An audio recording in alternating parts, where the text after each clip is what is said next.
Hello there again, and welcome to The Verdict. Mick Cornett with Kent Myers. We're here every week, as you know, meeting interesting people and talking about topical issues, and we kind of get back to our roots here, kind of the legal angle of the show, and we're going to learn more about what's going on at the Bar Association. Yes, we've got really a great, unique situation at the Oklahoma Bar Association. The leadership now in the three most important positions at the Oklahoma Bar Association, for the first time in history, those positions are held by women. So we have a woman president, a woman vice president, and a woman president-elect, and you're going to get a chance to meet them all today. Sounds good. It's coming up on The Verdict. I hope you'll stay with us. We'll be right back.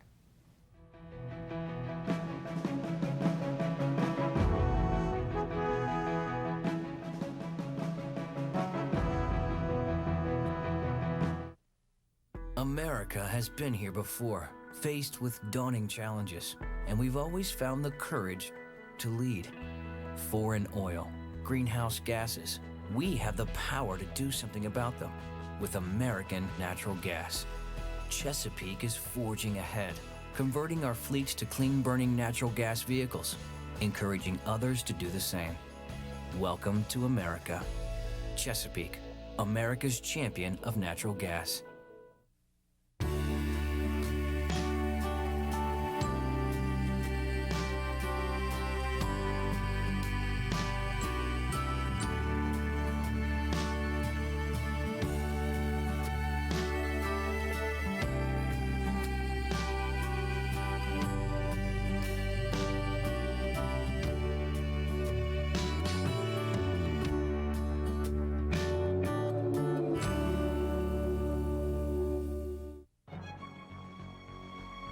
Wilsey, Meyer, Eatman, Tate. We're accountants. We do taxes, business valuations, estate planning, and consulting. And we're right here in Oklahoma, working with the owners of small and medium-sized businesses. Steve Wilsey and Stuart Meyer have the resources and the experience. Wilsey, Meyer, Eatman, Tate in Oklahoma City and Tulsa.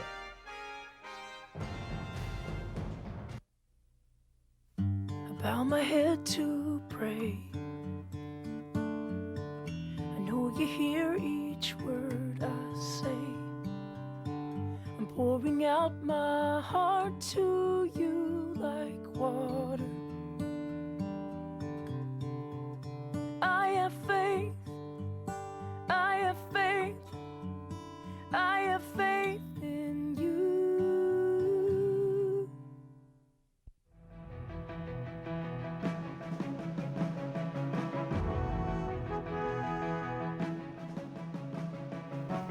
Welcome back to the set of The Verdict. Mick Cornett with Kent Myers, and Kent's going to introduce today's guest. Today we are really pleased to have in this segment two guests representing the Oklahoma Bar Association. To my right is Deborah Reheard. She is the president of the Oklahoma Bar Association. She did her undergraduate work at Northeastern State University and at Oklahoma State University. She did her law work at Tulsa University. She has been in private practice in Eufaula since 1991, and Chakota, a branch office in Chakota. She has served both on the Judicial Nominating Commission and on the Board of Governors of the Oklahoma Bar Association. She's been involved in many bar and civic activities over the years and has been recently elected as president of the Oklahoma Bar Association. I guess the third woman to be elected president of the Oklahoma Bar. Glad to have you. Thank you. On my left is the Honorable Reta Strubhar, vice president of the Oklahoma Bar Association. Judge Strubhar did her undergraduate work at Phillips, did her master's work at University of Central Oklahoma, and did her law work at Oklahoma City University. She has been with the FBI, she has taught school, and she has been in private practice before she took a judicial position. For 9 years, she was Associate District Judge in Canadian County, and for 11 years, she was on the highest court in Oklahoma dealing with criminal matters, the Oklahoma Court of Criminal Appeals, for 11 years, and as a matter of fact, she's the first woman to serve on that court in state history. We're sure glad you joined us. Thank you. It looks like the women are taking over the Bar Association. Is this a first to have all three positions held by women? It is a first. It is a first, and we're very proud of that. Well, Deborah, or should I say Madam President, what are the duties of the president of the Oklahoma Bar Association, and how were you selected? Well, I was selected by a vote of the attorneys across the state. In each of the counties, there are delegates who are elected by the county bar associations, and then there's a statewide vote. I was fortunate enough, I'm the third woman to be president of the Oklahoma Bar in 106 years. I'm the first to be fortunate enough to not draw an opponent. So I got to run unopposed. Congratulations. Thank you. Well, your work is widely known throughout the state. I think it's quite a credit to you that you didn't draw an Thank you. opponent. That says a lot, as you know. I wouldn't know. I've always drawn multiple opponents. You've yeah. always wished for that. That's right. I'm very envious. Judge Strubhar, let me ask you the same question kind of about Vice President. How were you selected and what are your duties? Well, you're selected in almost the same respect as what the president is selected, but in reality what happens is the president-elect decides who they would like to have serve with them. And I was just really fortunate that Deb thought of me and called me and asked me if I would serve. And I just was able to go ahead and have that position again without opponents. And so I was able to obtain that position. What's the relationship between the Bar Association and the State Supreme Court? We have a really close relationship with them. First of all, they approve the budget of the Bar Association. In addition to that, they do some oversight, and so we always have a very close relationship. And just as chance would have it, the Chief Justice this year is Steve Taylor, who was appointed by Governor Nye and myself on the very same day in 1984 as judges, and so we've known each other for almost 30 years. And in addition to that, he was a judge in McAllister. He was. Which means that Deb and Justice Taylor are very good friends. So we all know each other very Even well. more importantly, he was the mayor of McAllister at one point. That's exactly Yeah. right. I forgot. So you buried the lead. How could Yeah. I forget that? We have to keep these priorities. Exactly. That's right. I keep thinking judge. And he I know was people mayor. think the State Supreme Court deal is a big deal, but he was also the mayor of He McAllister. was, and even has a street, I think, named after him. An industrial park. An industrial park. Yes. Now you're talking. Yeah. Deb, the three of you and our visitors are getting a little hint that we'll have another guest after the commercial break. But the three of you that will appear on today have diverse legal backgrounds. Tell us about your private practice, how you got started, why you have been doing what you're doing. Actually, when I first got out of law school, I worked in the city attorney's office in Tulsa as a prosecutor. And I interned there for a few years and then became a full-time assistant prosecutor. And then in 1991, I had the opportunity to go to Eufaula to be in the law office of Rocky Boydston, who used to be on the Court of Civil Appeals.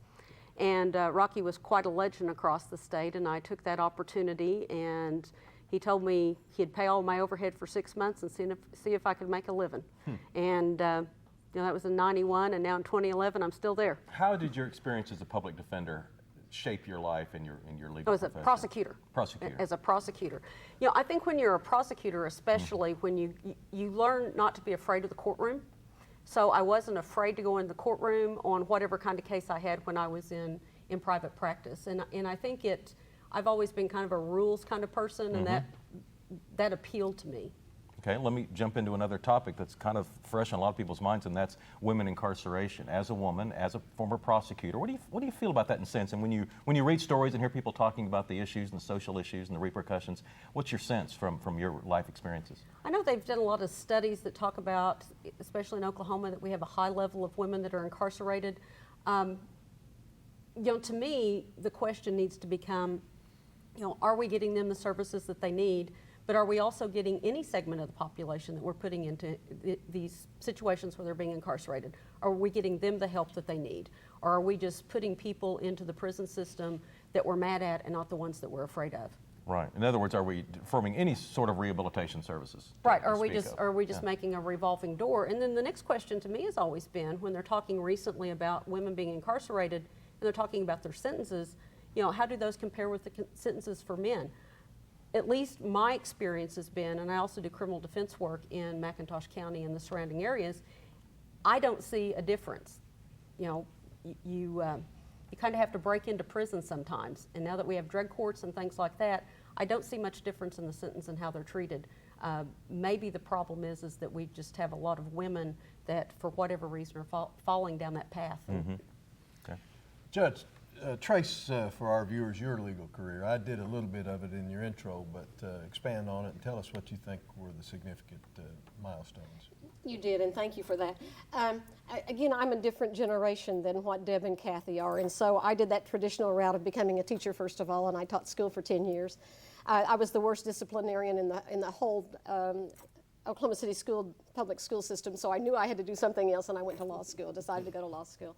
So I taught school, went to law school, and then after law school, I was an assistant attorney general. Again, I worked in the district attorney's office. Again, I was appointed then as the Canadian County Judge and went on to the Court of Criminal Appeals and have been very honored to have those positions. And if you don't mind me telling just a really fast story that I've told before, I always say that my grandmother, when she was a young lady, could not vote. My mother, when she was a young lady, could not sit on a jury. And so I have been very fortunate in that I've not only been able to vote, been able to vote for myself on the ballot. I've not only been able to sit on a jury, but I've been able to preside over juries. And now I've not only been able to be honored to be in the legal profession, but to be an officer in the bar. What do you think that says about the obligation of lawyers to give back to the association that has provided so much to them? It's something that this year I have thought about more than any other year. Again, I was very involved in the judiciary, and I have not been that involved in the Bar Association, but now I see how important it is. And it's one message that I would like to get out to all of the attorneys in Oklahoma. I mean, we have 16,000 almost attorneys, and they give back to their communities, but they also need to give back to the Bar Association. And I know you'll be talking about Law Day later and some of the activities of the bar, so. We will.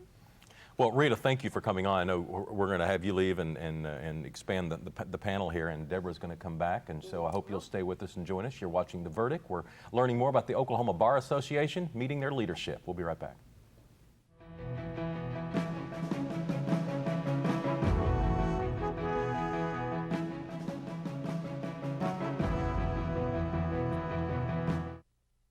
The thing that has made the most sense for me is realizing that I am still an educator, and that is what I do at the Chickasaw Nation. I'm Dr. Amanda Cobb-Greetham. I'm a historian, and I'm Chickasaw. The Chickasaw Cultural Center is amazing. It is a very, very special place devoted to the sharing and to the celebration of Chickasaw history and culture. State-of-the-art technology, exhibits that are not like anything I've ever seen. The Spirit Forest is incredible, and you feel as if you have actually just walked into a forest with huge trees all around you. It's timeless, and yet it's sort of also representative of our time depth, to really just sort of reach through time and touch the past. By the end of the exhibits, you really have a sense of Chickasaw cultural and political resurgence, and the extent to which we are a healthy, dynamic, and vital tribe today. Chickasaws have always been an inclusive people. This is something for the whole community and for the state of Oklahoma. In 25 years, world energy demand will grow by 44%, with oil and natural gas largely meeting the need. The question is, will America's demand be met by American resources? Oklahoma says yes. We're developing the largest oil and natural gas discoveries America has seen in 40 years. It's creating jobs and millions in tax revenue for schools, roads, and hospitals. Oklahoma's oil and natural gas industry, advancing our state, empowering our nation. When you have something important to communicate, it becomes clear that there's a lot of competition for your audience's attention. So how can your message stand out and actually resonate with your audience? Legal Graphics has the answers. The team at Legal Graphics will work with you to plan, design, and even test your presentation to ensure your message will be heard and remembered. Call Legal Graphics today to schedule an appointment. The readiness is all.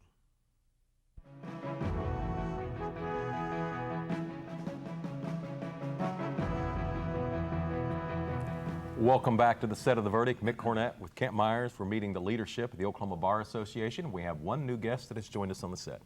Yes, joining us now, we're very pleased to welcome Cathy Christensen. She is the president-elect, of the Oklahoma Bar Association. Cathy did her undergraduate work at Oklahoma State University, did her law work at Oklahoma City University, has been in the private practice of law in the Oklahoma City area here for 24 years or so. She has many bar and civic activities she's involved in. She's received a number of awards, as a matter of fact. And we're really pleased she would join us and talk to us about what it means to be president-elect of a 16,000 person association. Cathy, welcome. Thank you, thank you. Great to have you here. Now, what are the duties of the president-elect the year before you take office? During my year in training, I'm spending a lot of time working with President Reheard. I will also be working on the 2012 OBA budget and working on the strategic plan, reviewing and revising the plan as necessary. And then also, Deb and I work together on different initiatives during her year, and then I begin planning the initiatives for my year. Deb, let's talk about some of your initiatives. Some maybe you started when you were president-elect and you're carrying on now. Tell us what's kind of on your agenda. Well, my favorite one, and the one really close to my heart, is the Oklahoma Lawyers for America's Heroes.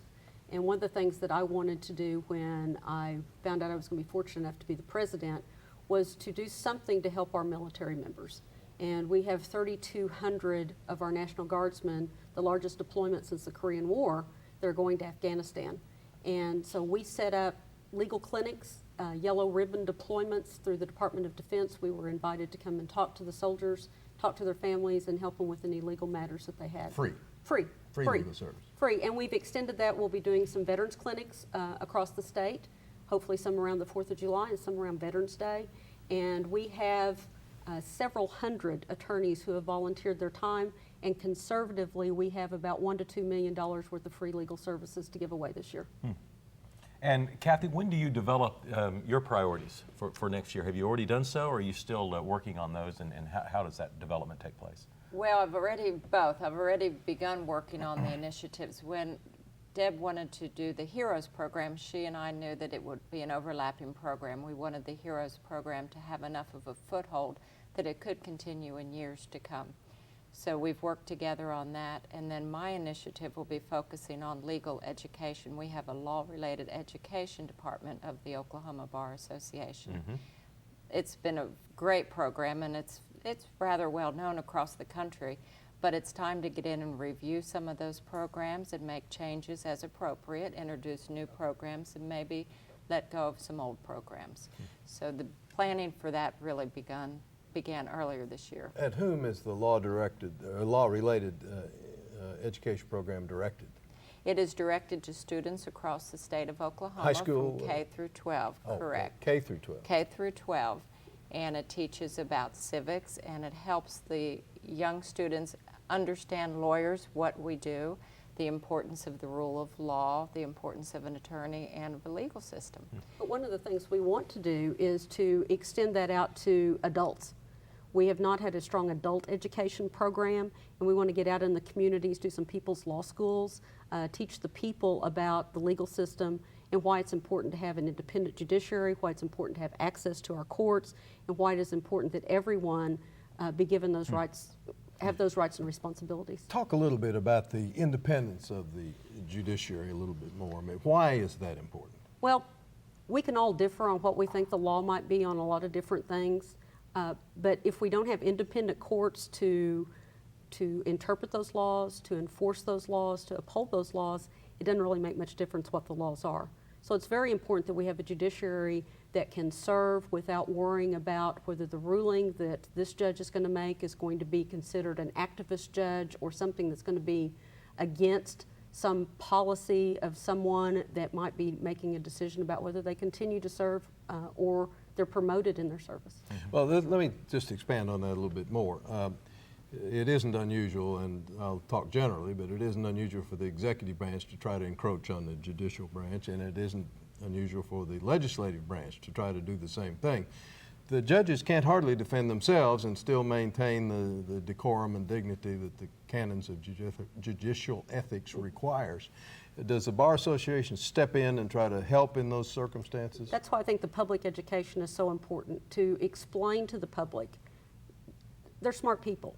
They'll understand. They just need to have it explained to them, and we need to teach them and educate them about why an independent judiciary is so important.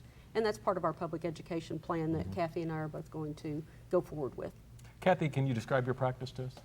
I have a general practice. About 80% of my practice is in family law. Do a lot of custody work, divorce, and 20% of general civil litigation. How did those life experiences adapt over to being a part of the Bar Association? Early in my career, I learned that doing my volunteer work with the Bar Association was a great way of unwinding. I could do service for my Bar Association, be active in my community and in my church, which I just love to do, but also step away from the tension of a domestic practice. It's a lot of stress involved. So it blended perfectly for me. Now, you've previously served as vice president of the Oklahoma Bar, and you served on the Board of Governors. That's correct. I was the third female vice president for Oklahoma. Well, we got the third female vice president and the third female president right here. A lot in common. And you'll be the fourth female president. That's correct. In a year or so. How did those experiences help you to do the job you're now having to do? I think they gave me a comfort in leadership positions, which is so important for young attorneys, male or female, to be able to get involved in the Bar Association, begin developing your leadership abilities and your styles, and have an opportunity to give back to your association and your community. Deborah, how does the Oklahoma Bar Association compare with other state bar associations? Are there vast differences between one state and another? I wouldn't say vast differences. A lot of it depends on your base. You know, there's states with a lot more attorneys. There are states with less attorneys. We're a mandatory bar, which means that you must belong to our bar association to practice in Oklahoma. Some states have voluntary bars, such as Arkansas and some other states. We all have the same goals, and a lot of that is public service, education of the public, showing the public through our work as attorneys that we're there to help. We're there as problem solvers. That's what lawyers do. What's the job market like for an attorney who passes the bar these days?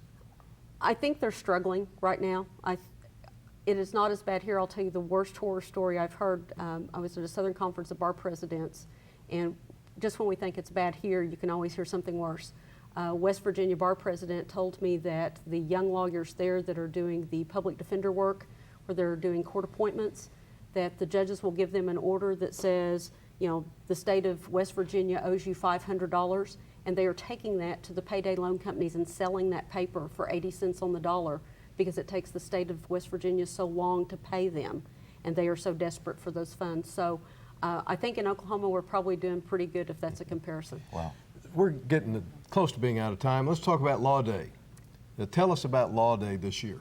Law Day this year, this is our 33rd year. It will be on OETA. It's April 28th. Just a few days from now. Just a few days from now, just not long. We have some great segments that are going to be on the program that's going to be on OETA at 7 o'clock on the 28th. We'll have one about the Military Assistance Program. We will have one about domestic violence and one about disability. Then we also have from 9 a.m. to 9 p.m., we will have attorneys manning the phones all day in Oklahoma City and Tulsa, where people can call in absolutely free legal advice. And then in the evening... Is it an anonymous call? Yes, it is an anonymous call. They can call in and talk to an attorney and find out what they need. There'll be attorneys. If you've got a bankruptcy question, we'll get you to a bankruptcy lawyer. And then in the rural areas, the counties will have, for a segment that evening from about 7 to 9, there'll be local phone numbers across the screen, and you can call into those local numbers. But anytime during the day, wherever you live, you can call into the Tulsa or Oklahoma City. Well, Madam President, President-elect, thank you all both for coming on. Thank you. Thank you. Deborah Reheard and Cathy Christensen doing such a good job for the Oklahoma Bar Association. And again, Law Day is April 28th. That's Thursday, and OETA will have a special one-hour program that evening where a lot of people can get some free legal advice. Kent and I'll have a final word after this.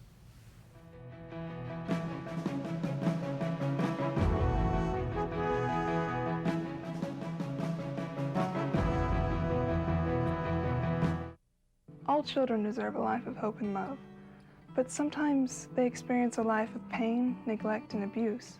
When that happens, each child deserves all the quality assistance and representation that can be offered in our legal system. For more information, call 23-CHILD. Oklahoma Lawyers for Children, helping to bring hope and love back to the lives of abused children. The good life comes naturally to Tulsa, where nature's beauty is matched with an eye for aesthetics. A legacy of neighborhoods graced with lawns and landscaping and handsome homes. A place that seems to have patented an ideal lifestyle. Bank First is loyal to the quality of life Tulsa assures its citizens, to the priority placed on education, culture, and growth. Loyal to builders who transform raw land into residential charm. Developers who see opportunity and add vitality to Tulsa's economy. Bank First serves both enterprise and private lives that need a loyal partner. It's how we help nurture this city's very good life. Bank First. Loyal to Oklahoma. Loyal to you. The Journal-Record is pleased to be a sponsor of The Verdict. The Journal-Record, since 1903, the best source of Oklahoma business news and legal information. And for almost 30 years, Oklahoma political, government, and business leaders have turned to the McCarville Report for accurate, reliable, inside information. Visit the McCarville Report online.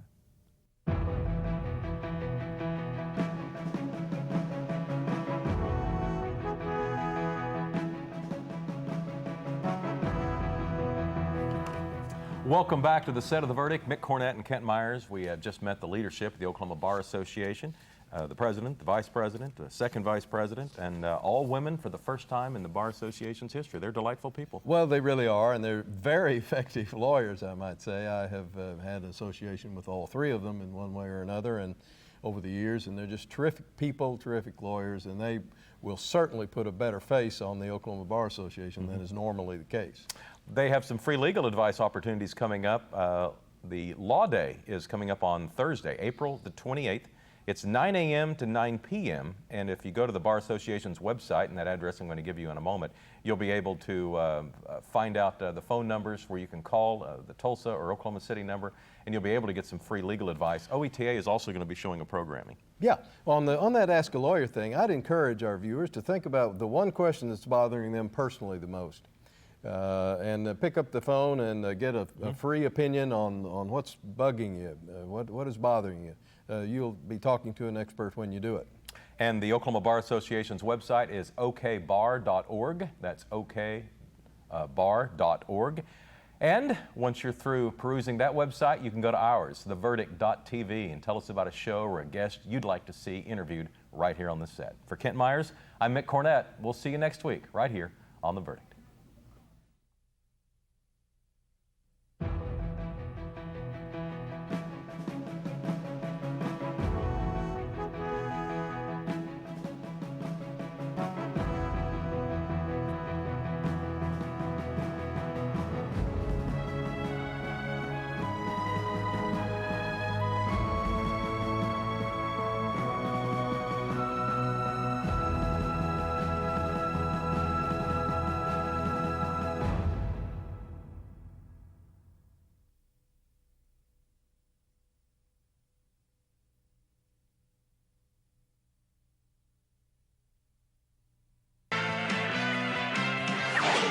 The preceding program was produced exclusively for the Cox Channel.